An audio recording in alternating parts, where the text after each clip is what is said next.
Okay, hello everyone. So if you are in this video, I know that maybe you like to be married with Korean, or you want a Korean as a husband, or just curious of how Filipinas or how foreigners um, live with Koreans. So get ready. I will share to you few of those secrets. Yeah, no, not the secret actually. Few of the things that I wish I knew before I came here in Korea.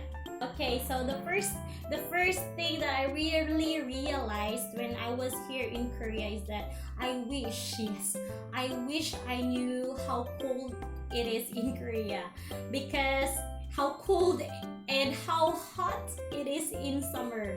So when I arrived here, it was winter time, so I have really no idea how cold the winter is. So when I arrived in Korea, I haven't prepared a thick jacket because I'm thinking, oh, it's okay, I'm fine, because I was pregnant when I arrived here. So when I arrived in the airport, my mother-in-law fetched us there, and she brought a very thick jacket, a very thick pants, and a very thick shoes. So I said, I think I don't have to wear them, but my mother-in-law she just insists that you have to wear it. Okay, so I just say, oh, okay, so I just wore those clothes. And then when we go outside the airport, I was really chilling, as in chilling, and I said I could imagine the scene in movies wherein you can see the man waiting outside the house of a woman during the winter. So it's like there's really like that smoke, like it's like a smoke. So it really happened to me. So I said, oh, this is how cold winter is. Okay, so the second one that I realized that if I just knew this one, it would be like not a big adjustment for me. It was the language. Yes, the language. The language was really like, for me, it's like a torture for me. Yes, because it's like whenever I meet people, anywhere I go by, it seems like my ear is so painful because I cannot understand anything. Have you tried that? Like, you're in one area wherein all people are talking, but you cannot understand anything. And especially when someone is talking to you in Korean, and like you're just thinking you want to answer, but you don't know what to answer. So that's what I wished I knew. I wish I knew the language before I came here in Korea. So for those who are still planning to marry, or planning to visit Korea, or planning to live here in Korea, it's really good that even just the basic or just vocabulary, just know few words, it could be very helpful if you know Korean. Yes. So I wish I knew the language. The third one is, I wish I knew that there's a lot of documents to be processed. Yes, that's right.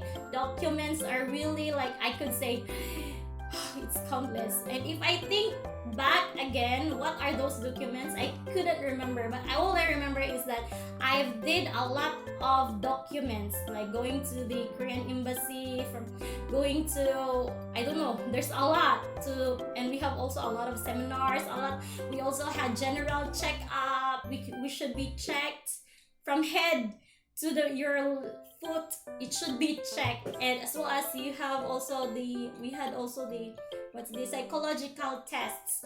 So those things, I'm not discouraging you to marry a Korean, but I just want you to be prepared if you're planning to come here to Korea and be with your husband or with your boyfriend. Yes. Okay, so that's the third one. That's the documents. There's a lot of documents. So when maybe someday I could share too what are those documents, but not now, I think. Okay, so the last one I wish I knew is the culture. Yes, I wish I knew the culture, because it's really, what's this? It's like, it's so hard when you don't have any idea. At least if you know something, then it would be really helpful. Because for example, when I arrived in Korea, like, older than me talking to me, I'm a kind of person, like, when you're talking to me, I want really to answer. right? Or I want to reason to give my reasons. So when I arrived here in Korea, when older people talk to me, I tend to answer and give my reasons, but I didn't realize that for them it's like, what's that, it's not good. Yeah, because in their culture, younger generations, younger people should just listen and you just say yes. But actually it's not just you just always say yes, but at least you have to listen to them. And if they ask you to talk, then that's the time you talk and explain. Yes, that's it. Qualifications, yes, the qualifications for you to be here in Korea, for you to get a spouse visa, F-6 visas. F-6, that's spouse visa. So that's, if you have this, at least one of these things, you can, it's not a problem at all. Yes. So first is you've lived in Korea for at least 2 years. Yes. So if you've lived in Korea for 2 years, then there's no stress at all. But if not, so let's try the second option. So the second option is you are good in Koreans, because you will be taking a Korean proficiency test. Yes. So if you pass the test, then you can be accepted. You can get the visa. Or if you fail, so you have to wait for another year. Yes, to take the test again, and if you pass, you can go. So you really have to pass the exam. And or if you don't, what happened? I can't speak Korean too. So the third is, if your partner, if the Korean is good, if the Korean is fluent in English, then it could be. So he can have the interview, and if he passed the interview, so you can come to Korea. And or if none of those three, there's a last option. Yes, the last option.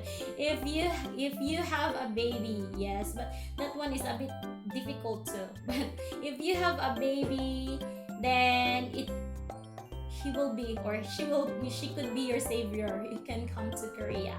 Yes, it could solve your problem. But in our case, okay, so as a conclusion, so just don't marry if it's not for love, because changing your life, going to a foreign country is not that really easy. I mean, not for all, but like you will undergo a lot of challenges, a lot of adjustments. So if you are planning yes, if you are planning to marry a Korean, so as long as you love that person, you're gonna survive. You can do it. Yes. So that's all for today. If you like videos like this, just please just comment and like, and of course please don't forget to subscribe. So bye. 다음에 또 만나요.